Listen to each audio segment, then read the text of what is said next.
we're talking about red flags here. Yeah, red flags. Yeah. I just wanted to simply say that when we say red flags, doesn't mean you see something and you run. It's basically you see something. This is a sign that you need to watch out for. If it's according like the dosage definition, if it's continuous and if it's detrimental to your life or to the relationship, then do something about it. Yeah. So we're talking about isolation. We're talking about bullying, the third thing I was going to say, I was talking about the men. I mentioned support, not superiority.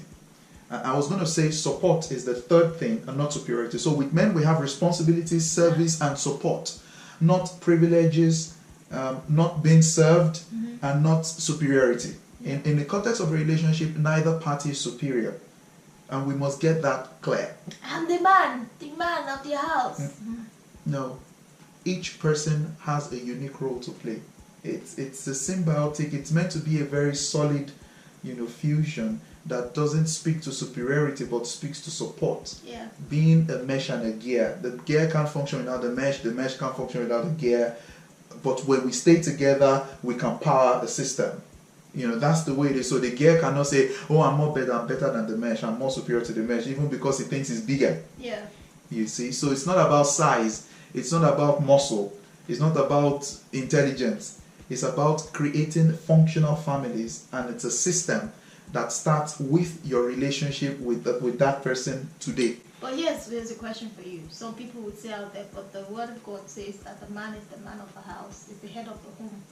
If he's not the superior one, then what does that scripture mean? And now the concept of headship in marriage doesn't speak to superiority, it speaks to role, and the role here is servant leadership. Just like Christ is the head of the church. 2 more red flags for you, or 3 more, very quickly. Physical assault. And that's simple. If the person is laying their hands on you, girl or a guy, red flag. Of course, me a favor, you guys know that now. Do me a favor, please. Get our hair. Now, we have scenarios from experience where we've seen cases where either party says, "Well, I provoked the other party into anger. I wanted them to lay their hands on me to beat me because that's what I want to. That's how I want them to show me they're a man." And we have this kind of warped mindsets out there as well. So when we're speaking to this, we're speaking to a context or that where all other things are equal. People coming from an abusive background or from an abusive relationship might, not in all cases, might be inclined to want to see such forms of abuse continue in their relationship because it's become their new normal. Mm-hmm. But here we still say that case you need help. Another thing here is emotional abuse. Example. Just hurting you, manipulating, being manipulated, domineering. Yeah. Calling you names. Imagine you coming up with an idea and the person is like, your idea doesn't matter. But somebody else says the same thing and they accept it.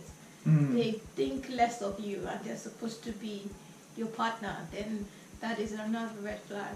You have an opinion and your opinion doesn't matter in any way. That is something that you should raise immediately, and if it keeps continuing, then the person doesn't value you like you think he does or like you think she does. Pay attention. Toxic relationship. Yeah. Toxic relationship.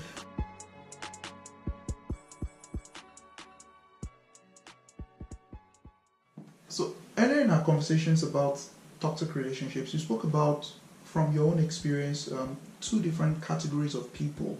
Yeah. And I just want us to talk very quickly about this. That there's a category of people who are in toxic relationships and don't know how to get out of it. Mm-hmm. In those cases, some of those people have been able to recognize over time that they are in a space that is just unhealthy for them. But then there's a second category of people who are actually in toxic relationships and do not know it. Yeah, I say that because in the face of the love phase or some people know it, but then the thing is, some people only realize that the relationship was toxic once they get out of it. Ah, interesting. And that basically is because they decided to ignore the things that they saw. But once they were out of the relationship, they were like, after you cry and mourn or whatever it is that you do for a dead relationship, you start to think of the things that were good or bad, and then you start to put finger points on things that were, were not really good for you, that you chose to ignore or to accept. Mm. I think while you're in a relationship, think about these things. Are these things out of your core values? Are these things going to affect your future or the future of your kids if you get married? Don't just ignore signs. Because that's what leads to a lot of divorces. Ignore signs. Yeah.